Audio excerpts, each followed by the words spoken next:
Hello everyone, and it's Erin Photo, and welcome to my updated planner stack video. Well, things have expanded a little bit, but it's not as bad as it looks. I swear to God, it's not as bad as it looks. So let's go ahead and dig into this stack. I'm basically going to start from largest to smallest, I think. Because in my head, that's how that works. Okay.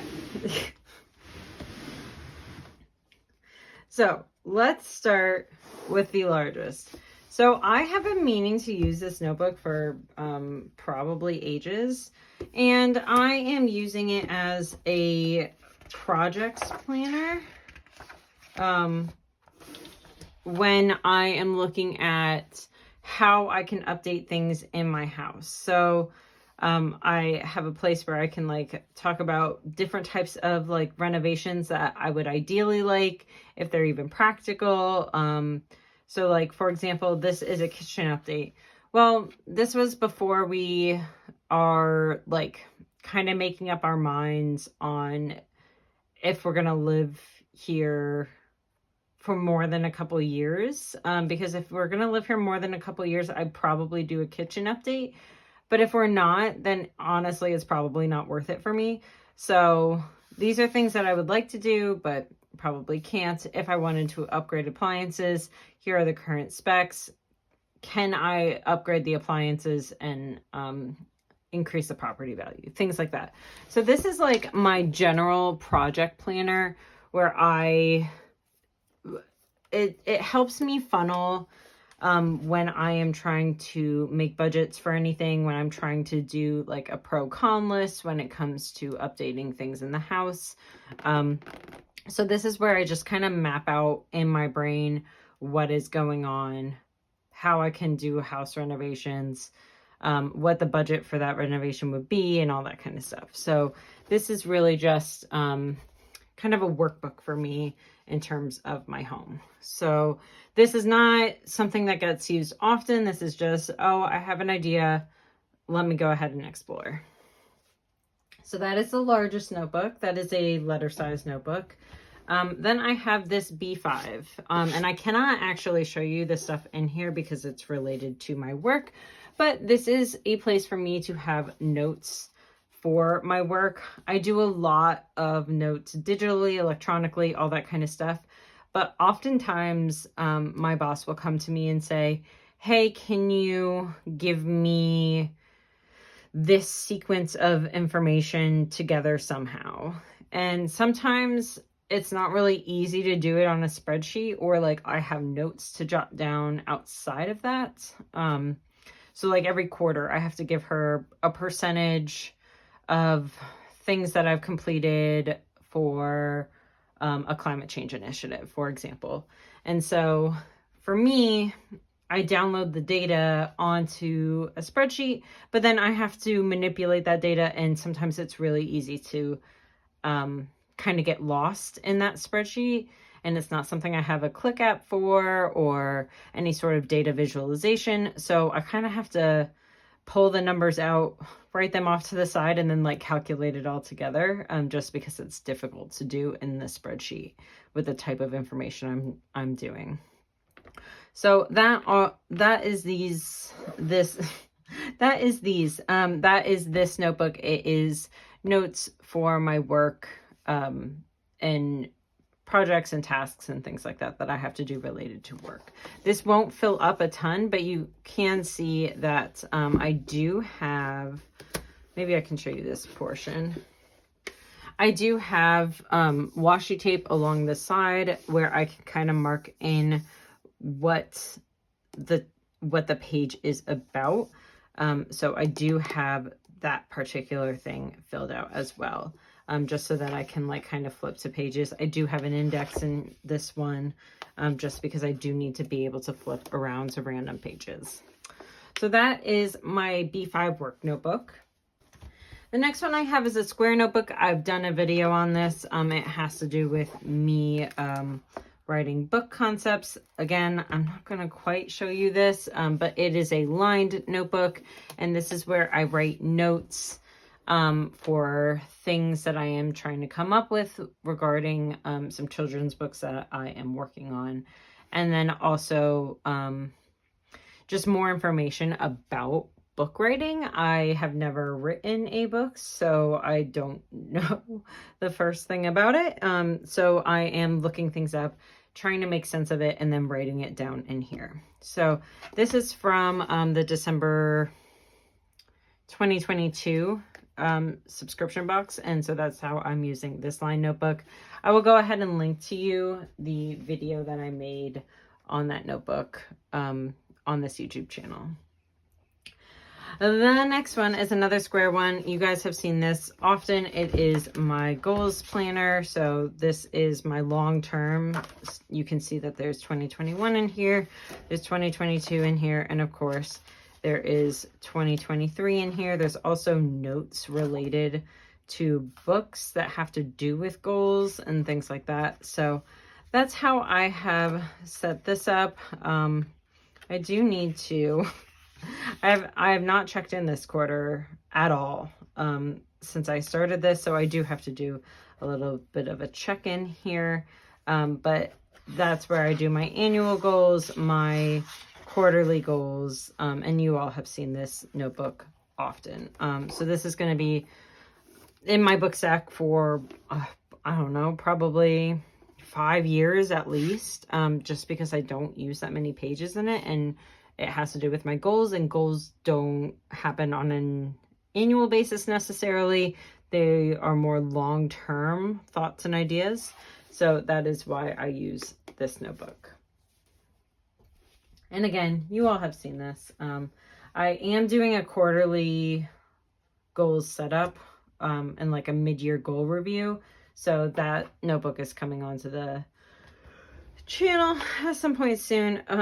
Then I have my 2 everyday notebooks. So you're like, why do you have 2 everyday notebooks? Well, because if you've been around this channel in 2023, you know that I am switching between 2 notebooks for the entirety of 2023. I didn't do a mid-year setup video because I am going back and forth. So January is in this notebook, and then February is in this notebook.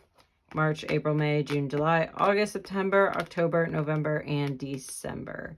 So that is how I am doing things this year. I will probably do the same thing again next year because honestly, I have a craving for using colored paper, whether it be blackout, craft, any sort of colored dot grid paper. I thrive in that.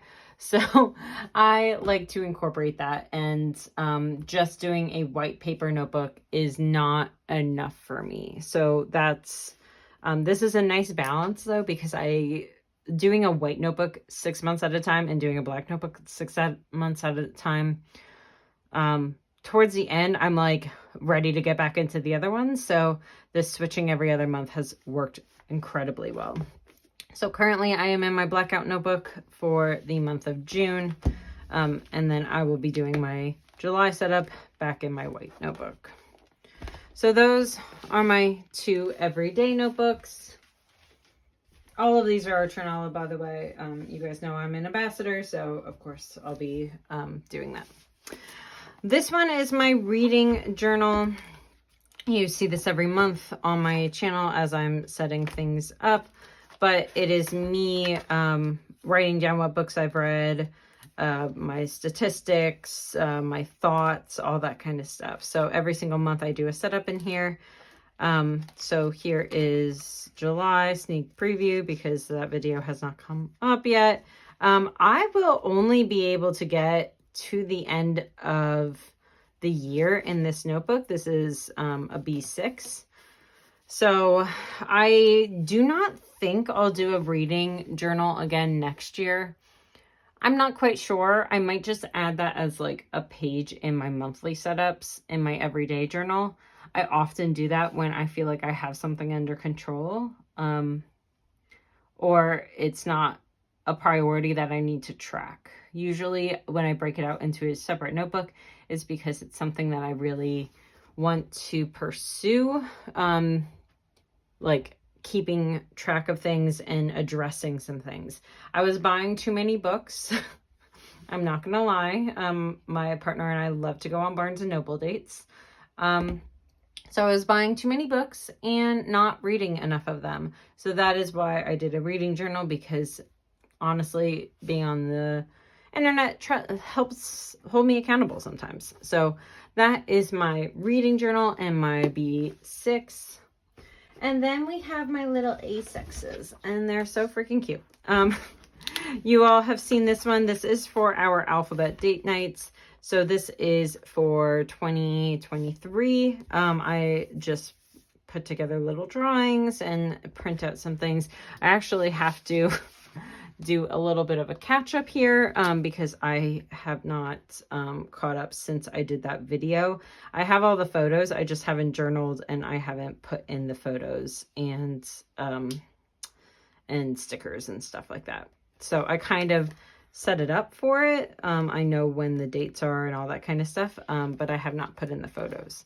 So this is from the most recent, well, June is the most recent subscription box. This is from March's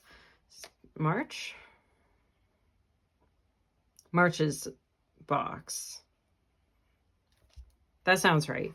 So this is the picnic one. So that is my A6 alphabet dates planner. And that's really just a memory keeping device.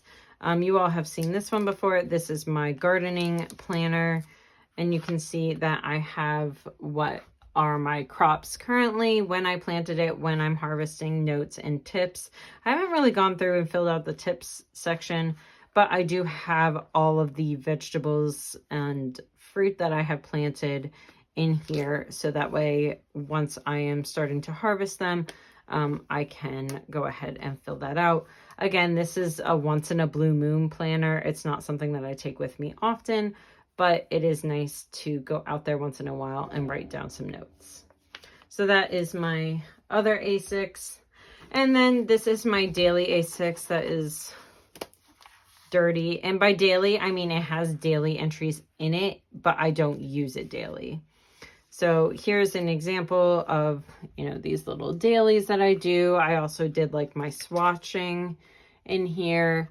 This is usually when I'm not incredibly busy and I have time to fill it out.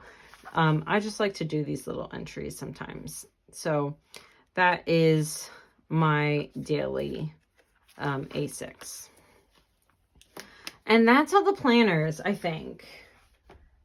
Oh, and then there's like ones that I use for YouTube. I don't really count those necessarily, but I have two that I use for YouTube. But other than that, this is my whole... Technically, this is my planner stack, but don't freak out about it, because this I basically use every quarter. This I use every once in a while. This I use when I need to. This I use when I need to. These are my everyday. This gets used once a month.